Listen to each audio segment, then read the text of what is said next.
Na-interview nga ni Nelson Canlas sa GMA 24 Oras si Dominic Roque ang ex-fiancé ni Bea Alonso.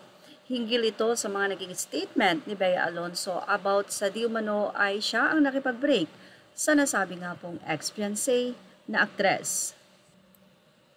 Nang tanungin nga ni Nelson Canlas itong si Dominic Roque kung kamusta na ba ito, ayon kay Dominic, he keeps himself busy with family, sa work, at pagdating naman sa naging tanong sa kanya kung ano ba ang masasabi nito matapos ibahagi ni Bea Alonso ang di umano ay hiwalayan nila ay hindi sa kanya nanggaling kundi kay Dominic. Ibig sabihin si Dominic ang nakipag-break kay Bea Alonso.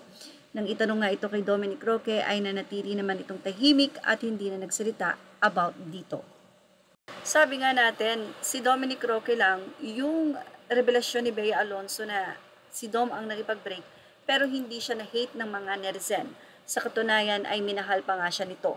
Ito'y dahil wala rin tayong nadidinig na hindi magandang sinasabi ni Bea Alonso dahil nga wala siyang mapipintas sa kanyang ex-fiancé kundi ang kabutihan ng kanyang minamahal na si Dominic Roque. Na ayon nga kay Bea, nakikita niya nga ito talaga yung tao na pakakasalan niya.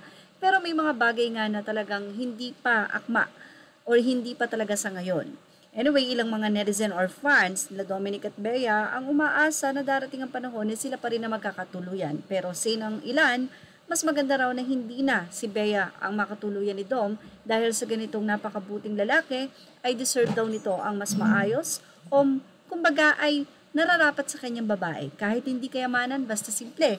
Kung ito ay galing sa Panginoon, talaga namang the best. Narito ang naging say ng mga netizen. Mula sa mga netizen, sabi nila forever nang nakatatak sa kanya ang relasyon nila ni Bea. Oh my!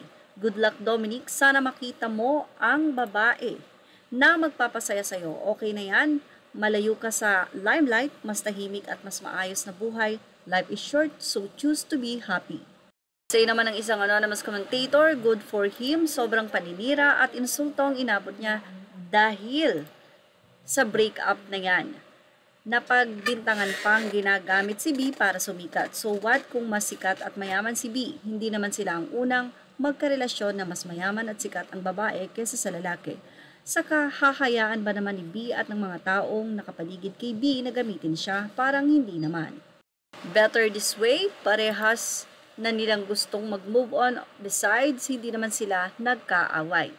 Cancel engagement are still one of the saddest stories. Agree ako except kung toxic and relationships or may cheating involved.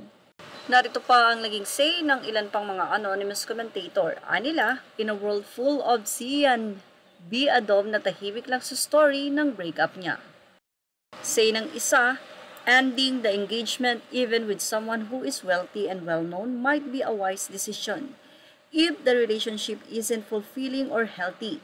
Sometimes, what appears to be a setback can actually be a blessing in disguise for both individuals, allowing them to grow and find happiness in new ways. Ending a relationship that isn't working can create opportunities for better experiences and personal development. Let's support their decisions and wish them both the best. At yan na nga muli ang ating Showbiz Snap Update. Images are all credit to the rightful owners. Kung meron po kayong nais na ibagdagdag o ibahagi about dito, ilagay lang po ang inyong opinion, komento sa ating comment section. Thank you for watching. Please like, share, and subscribe.